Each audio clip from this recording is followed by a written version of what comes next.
नमस्कार, मी सुमित. सकाळच्या बातम्यांमध्ये आपलं स्वागत. तुम्ही पाहता एलएस मराठी. गोव्यातील बीच बाय रोमिओ लेन पबमध्ये मध्यरात्री भीषण आग लागली. यात 23 जणांचा होरपळून मृत्यू झाला आहे. सिलेंडर स्फोटातून आग लागल्याची प्राथमिक शक्यता व्यक्त केली जाते. काही क्षणातच आगीने रौद्र रूप धारण केलं, त्यामुळे पब आगीने घेरला गेला. यामुळे लोकांना बाहेर पडायला देखील वेळ मिळाला नाही. एकूण 23 जणांचा यात मृत्यू झाला आहे. यातील 3 पर्यटक परदेशातील आहेत. राज्यात नगरपंचायत आणि नगर परिषदेच्या सुधारित कार्यक्रमास सुरुवात झाली आहे. या नव्या कार्यक्रमात प्रचार करताना आधी झालेला खर्चही निवडणूक खर्चात धरण्यात येणार आहे. त्यामुळे खर्च मर्यादा पाळण्याचा मोठा पेच उमेदवारांपुढे निर्माण झालाय.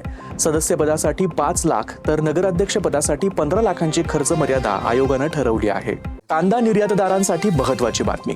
बांगलादेशनं कांदा आयातीस परवानगी दिली आहे. 7 डिसेंबर पासून प्रत्येक दिवशी 30 टनाचे 50 IP बांगलादेशमध्ये आयात करण्यास परवानगी मिळाली आहे. ज्या आयातदारांनी यासाठी अर्ज केले होते त्यांनाच हे IP परमिट मिळणार आहे.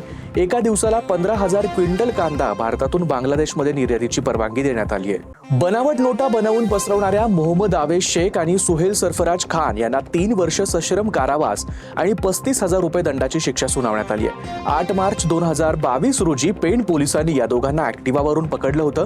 तपासादरम्यान 100 रुपयांच्या बनावट नोटा, प्रिंटर, कागद आणि इतर उपकरणं जप्त करण्यात आली होती. आरोपी नोटांचा वापर छोट्या व्यवहारात करत होते. पेण पोलिसांच्या या कारवाईचं सर्वत्र कौतुक होतंय. लातूरमध्ये पोक्सोची थरकाप उडवणारी कारवाई झाली आहे. लातूर शहरात अल्पवयीन मुलीवर झालेल्या अत्याचार प्रकरणी पोलिसांनी धडाकेबाज कारवाई करत मुख्य आरोपीसोबत गुन्ह्याला मदत करणाऱ्या 2 कॅफे चालकांना देखील पॉक्सोच्या गंभीर कलमांखाली अटक केली आहे. शहरात खळबळ उडवणारी ही कारवाई लातूर पोलिसांच्या जलद गतीच्या तपासाचं स्पष्ट उदाहरण ठरली आहे. परभणीच्या पाथरी शहरातील निखिल पाटील यांच्या स्वयंपाकघरातील गॅस सिलेंडरनं पेट घेतला. या आगीमध्ये मोठं नुकसान झालंय. सुदैवानं या आगीत जीवितहानी झालेली नाही. यात पाटील यांच्या घरातील संसार उपयोगी सर्व साहित्य जळून खाक झालं आहे.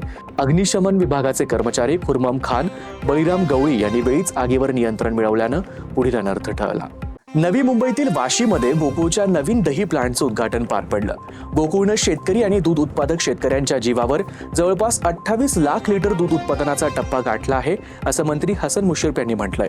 येत्या नवीन वर्षात जानेवारीत गोकुळचं आईस्क्रीम देखील बाजारात येणार असल्याची महत्त्वपूर्ण घोषणा मुश्रीफ यांनी केली आहे. लोकप्रिय अभिनेत्री शिल्पा शेट्टी हिनं शनिवारी करवीर निवासिनी महालक्ष्मी देवीचं दर्शन घेतलं.